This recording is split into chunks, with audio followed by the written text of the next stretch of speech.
लोकसभा चुनाव के परिणाम में जिस प्रकार भाजपा 10 सीट से 5 सीट पर रह गई, उससे शायद भाजपा अब की बार सबक लेते हुए विधानसभा चुनाव में जीतने वाले उम्मीदवारों को ही टिकट में प्राथमिकता देगी। जिस प्रकार पिछले विधानसभा चुनाव में पार्टी ने शहरी सीट से उद्योगपति प्रमोद विज को टिकट दिया, लेकिन जन के मन में अपनी कार्यशैली से नहीं उतर सके, क्योंकि निगम और अन्य जगहों पर भ्रष्टाचार के आरोप लगते रहे। बल्कि विधायक और सांसद दोनों ही भाजपा के होने के बावजूद कोई बड़ा काम पानीपत में नहीं हो सका। इसलिए अब की बार भाजपा को कोई ऐसा चेहरा विधानसभा चुनाव में उतारना होगा जो पैसे में ऊंचा नहीं, व्यक्तित्व और काम में ऊंचा हो। शायद तभी पानीपत की जनता के साथ सही न्याय होगा। अन्यथा लोकसभा चुनाव में जीत के रथ पर सवार कांग्रेस, जिसके साथ आपकी बार पूर्व विधायक रोहिता रेवड़ी का भी साथ है, कांग्रेस पानीपत में पंजा चलाने में कामयाब हो जाएगी। क्योंकि पानीपत शहरी सीट पर अब कांग्रेस हरियाणा में दूसरी सबसे ज्यादा वोट से जीतने वाली विधायिका रोहिता रेवड़ी पर दावा खेल सकती है। इसलिए अब की बार भाजपा को पानीपत ग्रामीण हलके की तरह जमीन से जुड़ा नेता चुनाव में उतारना होगा, जो पार्टी संगठन ही नहीं, जनता के संगठनों से भी अच्छी तरह से जुड़ा हो। वैसे तो भाजपा में कई चेहरे हैं जो जनता की उम्मीद पर खरा उतर सकते हैं, लेकिन हर बार टिकट की रेस में पिछड़ने वाले गजेंद्र सलूजा का नाम जनता की जुबान पर ज्यादा सुना जा रहा है, जो ऐसे लैया समाज से आते हैं जिसका पानीपत शहर के लगभग हर हिस्से में अपना संख्या बल है। चुनाव प्रबंधन में माहिर गजेंद्र सलूजा अपने व्यक्तित्व एवं मधुरभाषी होने के कारण काफी चर्चा में रहते हैं। आज जगत महान न्यूज की टीम ने जनता के बीच चर्चित गजेंद्र सलूजा से सीधी बात की और वर्तमान व भविष्य की राजनीति पर चर्चा की। नमस्कार साथियों, आप देख रहे हैं जगत महान न्यूज और मैं हूं आपके साथ तेजवीर सिंह। साथियों, जगत महान न्यूज की टीम लगातार आपको अलग अलग क्षेत्र की हस्तियों से रूबरू करवाती आई है और हाल में जो लोकसभा चुनाव हुए हैं उस दौरान भी आपको विभिन्न नेताओं से रूबरू कराया।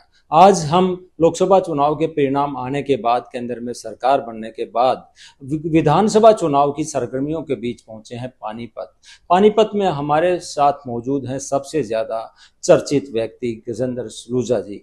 ये हमेशा से संगठन में बेहतर कार्य करते आए हैं और अब की बार भी इनका संगठन में कार्य करने का जो परिणाम सामने है वो हमारे सामने है और मनोहर लाल खट्टर जी यहाँ से भारी मतों से जीत चुके हैं और केंद्र में मंत्री भी बने हैं। आइए गजेंद्र सलूजा जी से बात करते हैं, ये संगठनात्मक रूप से कैसे पार्टी को मजबूती प्रदान करते हैं, इसराना जैसे हलके में भी कैसे इन्होंने जीत दिलाई। गजेंद्र जी, सबसे पहले आपका स्वागत। तेजवीर जी, सबसे पहले तो मैं आपके चैनल के माध्यम से सभी को नमस्कार करता हूं। आप लंबे समय से अपने चैनल के माध्यम से पार्टी का प्रचार प्रसार करते हैं, दूसरी पार्टियों का भी प्रचार प्रसार करते हैं। आपकी चैनल का हमारी पार्टी को काफ़ी सहयोग मिलता है, मैं उसके लिए आपका धन्यवाद करता हूँ। जी गजेंद्र जी, जिस प्रकार से आप लगातार संगठन में काम करते आए हैं और चाहे आपको निगम का चुनाव मिला हो, चाहे आपको विधायक का चुनाव मिला हो, किसी भी क्षेत्र में आपको भेजा गया हो, उद्योगपति होने के बावजूद आपने सब कुछ छोड़ के पार्टी के लिए काम किया और अब की बार तो आपने गजब का चमत्कार किया कि इसराना जैसे हल्के और कुछ ऐसे हल्के जहां आपको मौका मिला काम करने का, वहां से आपने जीत दिलवाई। कैसे कर पाए? देखिए, मैं एक पार्टी का छोटा सा कार्यकर्ता हूँ।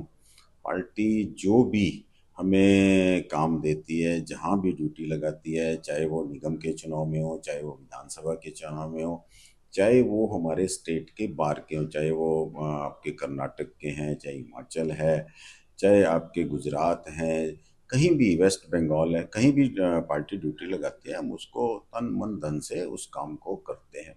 ये हमारा दायित्व है और हम उसको, अपने दायित्व को पूरे अच्छे तरीके से निभाते हैं।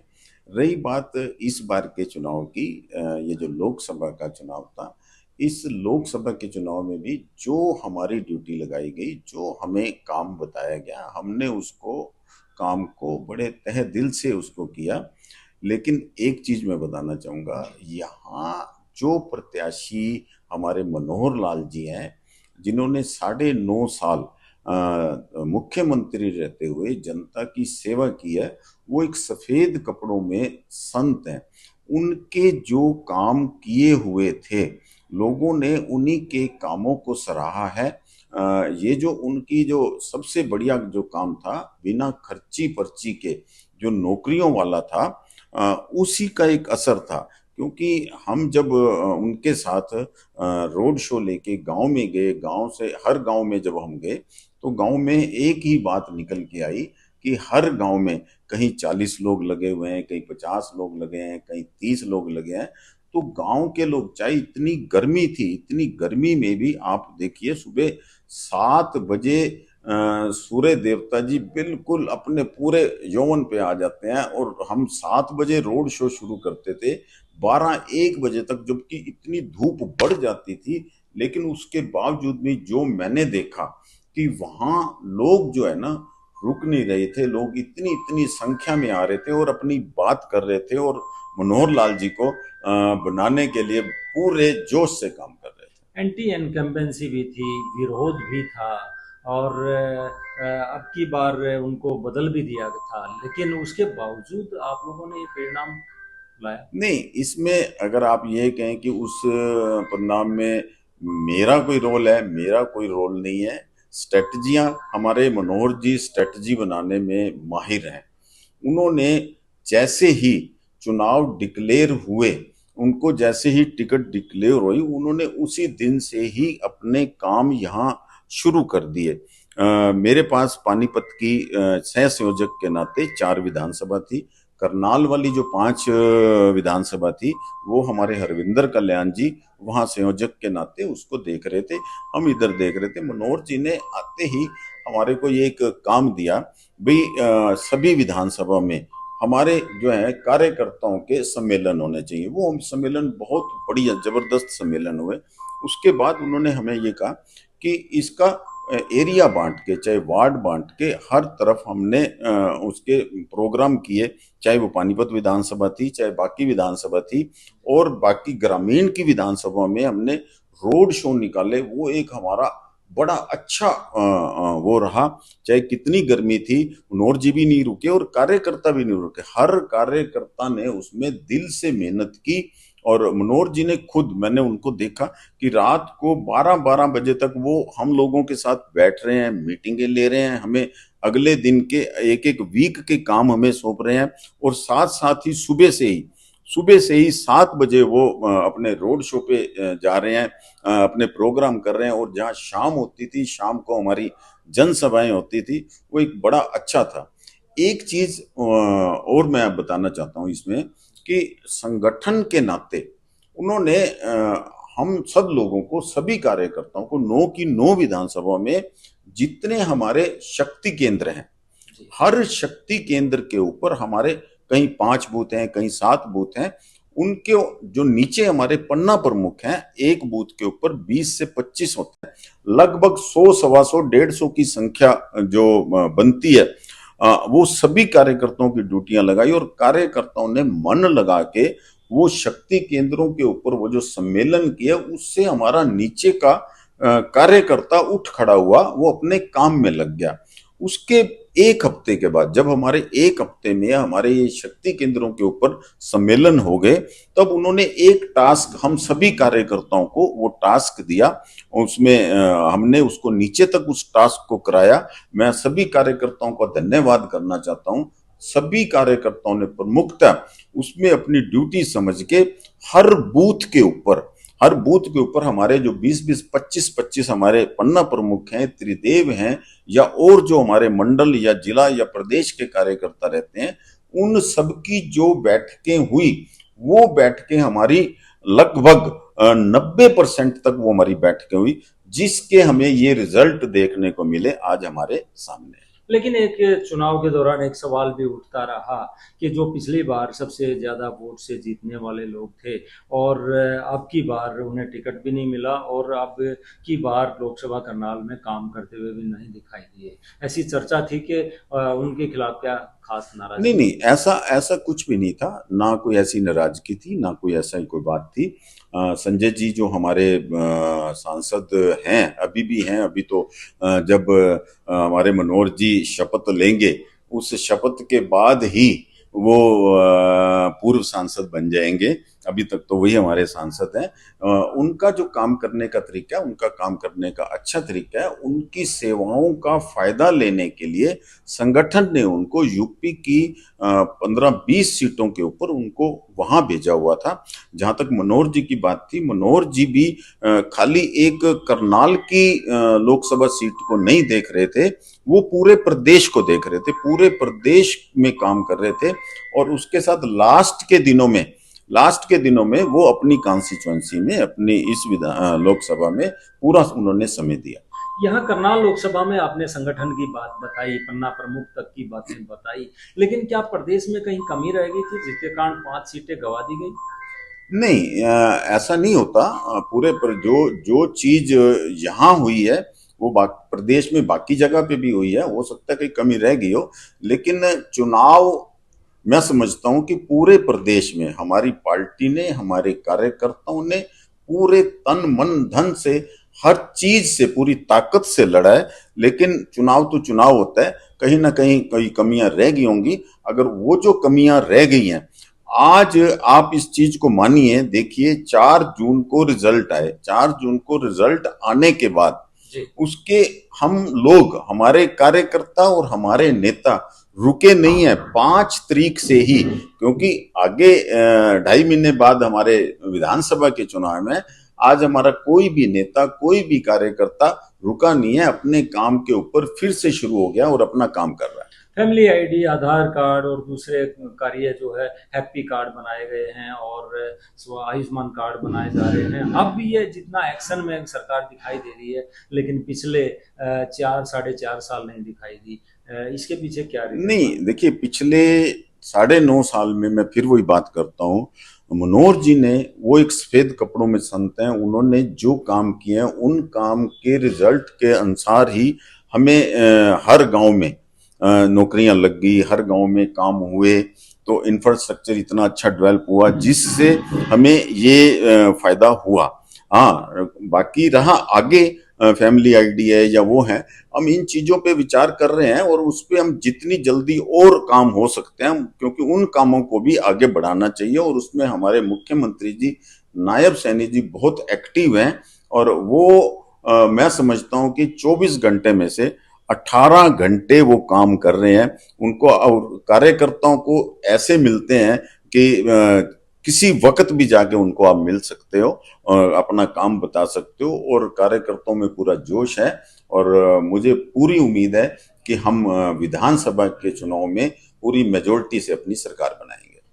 लगातार जो है दोनों पार्टियों में लोग शामिल हो रहे हैं। कांग्रेस को एक दल है SRK, वो काफी परेशान करता रहा है। उसका एक के है जो है वो अब बीजेपी की तरफ आज शायद आ ही गया है। तो क्या लगता है विधानसभा चुनाव में ये जो लोग भगदड़ मची हुई है? किरण चौधरी जी और श्रुति जी ने हमारी पार्टी ज्वाइन की है। मैं उनका अभिनंदन करता हूं, स्वागत करता हूं। हमारी पार्टी में ऐसे नेता आए हैं। बंसीलाल जी का एक अपना नाम है उस क्षेत्र में, उनके परिवार का अपना नाम है। ऐसे लोग अगर हमारी पार्टी में आते हैं तो पार्टी को इससे फायदा हो।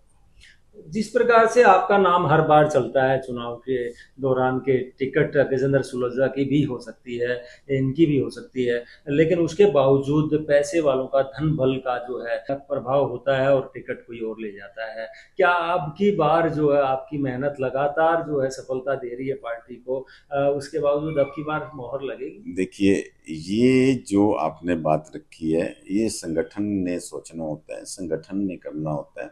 और मेरा ये मानना है, और संगठन हमेशा अच्छी सोच लेके ही अच्छा वो करता है। जब भी मनोहर जी के साथ हमारी बैठक होती है, कई बार वो इस चीज को कहते हैं कि 5 कार्यकर्ता हैं एक विधानसभा में जिनको टिकट मिलनी चाहिए। जो पांचों के पांचों ऐसे हैं कि कोई भी किसी को भी टिकट दें वो सीट निकाल सकता है। तो नाम पांचों का ही चल रहा होता है, लेकिन जिसका भाग्य जोर मार जाता है उसको टिकट मिल जाती है। और हमारा काम है कोई भी हो उसको जिताना, पार्टी को आगे बढ़ाना। और अब की बार भी यही होगा जिसको पार्टी टिकट देगी हम उसके साथ तन मन धन से खड़े हैं। लेकिन सर अब की बार जिस तरह से कुछ परिदृश्य बदल गए हैं, जो सुरेंद्र रेवड़ी थे वो हैदराबादी समाज के ऊपर उनकी पकड़ थी, लेकिन आपकी जो पकड़ है लैया समाज के साथ साथ अन्य समाज पे भी अच्छी पकड़ है। तो अब की बार ये चर्चाएं हो रही हैं कि शहर में जो है इन दो बिरादरी की जो वोट हैं वो जिस तरफ चली जाती हैं वो जीत जाता है। तो अब की बार क्या वो तो सुरेंद्र रेवड़ी रोहिता रेवड़ी कांग्रेस में चले गए हैं, तो अब की बार क्या हम ये मुकाबला आपस में होता दिखाई देगा हैदराबादी समाज और लैया समाज का? देखिए, आपको एक बात मैं बताता हूँ। करनाल लोकसभा की बात करता हूँ। करनाल लोकसभा में 9 कॉन्स्टिट्यूएंसी हैं, उसमें पानीपत शहर ने सबसे ज्यादा लीड दी है। 50,000 से ऊपर जो लीड दी है वो पानीपत शहर ने दी है।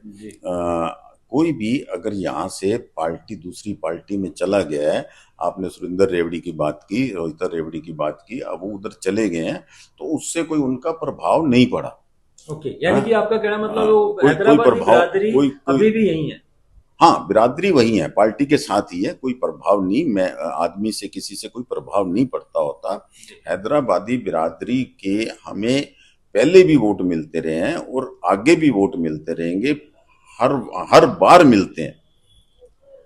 और ऐसा नहीं है वो शुरू से ही, ये तो ठीक है कि जब सुरेंद्र जी थे तो एक बात आ गई थी, ऐसा कुछ नहीं है। बिरादरी के सभी लोग, क्योंकि मेरा तो उनके साथ उठना बैठना होता है, वो आज से नहीं, अटल जी के समय से हैदराबादी बिरादरी अटल जी के समय से भारतीय जनता पार्टी के साथ जुड़ी हुई है। लेकिन लैया बिरादरी और आप लैया बिरादरी भी जो है, जो पार्टीशन के बाद 47 में जब पार्टीशन हुआ, पार्टीशन के बाद जब यहाँ आई, लैया बिरादरी भी बिल्कुल, मैं देखो कोई भी बिरादरी होती है 2-4% मैं नहीं कह सकता कि 2-4% हर जगह एक्सेप्शन केस होते हैं, लेकिन लैया बिरादरी मैक्सिमम वोट जो है हमारे जो बिरादरी के वोट हैं वो भारतीय जनता, किसी समय जनसंघ को जाते थे और जनसंघ के बाद 1980 के बाद 1980 में हमारी बीजेपी बनी, भारतीय जनता बनी, और तब से भारतीय जनता पार्टी को ही जा रहे हैं। लैया बिरादरी हमेशा उम्मीद करती है कि हमारे नेता को प्रतिनिधित्व मिलेगा, और आपको भी उम्मीद, चाहे वो आप पार्टी के समर्पित सिपाही हो, लेकिन एक वो उम्मीद होती है। लेकिन हर बार आप कहाँ से ये ऊर्जा इकट्ठी करके ले आते हो कि टिकट ना मिलने के बावजूद और ज्यादा मेहनत से जुट जाते हो? देखिए, मैंने आपको पहले भी बताया है, मैं भारतीय जनता पार्टी का सिपाही हूँ। मेरे से कई बार लोग पूछते हैं आप भारतीय जनता पार्टी में कब से आए, तो मैं उनको एक ही बात कहता हूँ, मैं तो जमानतरू पार्टी से हूँ। मेरा जन्म इसी पार्टी में है, क्योंकि मेरे दादाजी, मेरे पिताजी वो इसी पार्टी में थे, तो मैंने बचपन में उनको देखा, उनको काम करते हुए देखा, और जब मैं युवा हुआ, जब मैं अपने काम में आया, तो मैं तभी से ही पार्टी की सेवा करने लग गया, और आज भी मैं सेवा कर रहा हूँ। और अब तो हमारे जो बच्चे हैं, हमारी चौथी पीढ़ी, ऐसा खाली मैं नहीं हूं, हमारी इस विधानसभा में मैं आपको ऐसे कई परिवार दिखा सकता हूं जिनकी चौथी पीढ़ी भारतीय जनता पार्टी में काम कर रही है। जी, तो अब की बार मैं लास्ट क्वेश्चन आपसे करना चाहूंगा कि अब की बार जो विधानसभा चुनाव का परिदृश्य दिखाई दे रहा है, भाजपा जो है एक्टिव हो चुकी है, अपने जो कार्यकारिणी की मीटिंग्स ले रही है, क्या नज़ारा, क्या मतलब आपको सिनेरियो नजर आ रहा है कि किसका मुकाबला रहेगा? मैंने आपको पहले ही बताया है कि 4 जून को जैसे ही रिजल्ट आया, 5 जून से हमारे कार्यकर्ता भी और हमारे नेता भी फील्ड में उतर चुके हैं और अपना काम बड़ी बखूबी से उसको कर रहे हैं, और साथ साथ इस चीज को भी देख रहे हैं कि कौन कौन से बूथ के ऊपर कहाँ कहाँ कमी रह गई, किस वजह से वो कमी रही। हमारे जो पन्ना प्रमुख हैं, हमारी बैठकें हमने फिर दोबारा से शुरू कर दी हैं, अपने काम को उनकी फीडबैक लेना शुरू कर दिया है, और उन कमियों को दूर करने के लिए हमें आज की डेट में क्या क्या करना है, हम इन 2 महीनों में उन सारी चीजों को पूरा करते हुए विधानसभा चुनाव में मेजोरिटी से अपनी सरकार बनाएंगे। जी, तो दर्शकों, ये थे गजेंद्र सलूजा, जो कि संगठनात्मक कार्यों में माहिर माने जाते हैं और हर बार ये सफलता के अपने झंडे गाड़ते हैं। लेकिन जिस प्रकार का चर्चाओं का दौर चल रहा था, उसे देखते हुए हमने आज इनसे बात की और जिस प्रकार का ये दावे कर रहे हैं और जैसे पानीपत विधानसभा से सबसे ज्यादा वोटों से इन्होंने मुख्यमंत्री मनोहर लाल जी को जिताकर यहाँ से भेजा है, उससे उम्मीद करते हैं कि आने वाले समय में पार्टी शायद इनको मौका दे। जगत महान न्यूज के लिए पानीपत से तेजवीर सिंह, नमस्कार।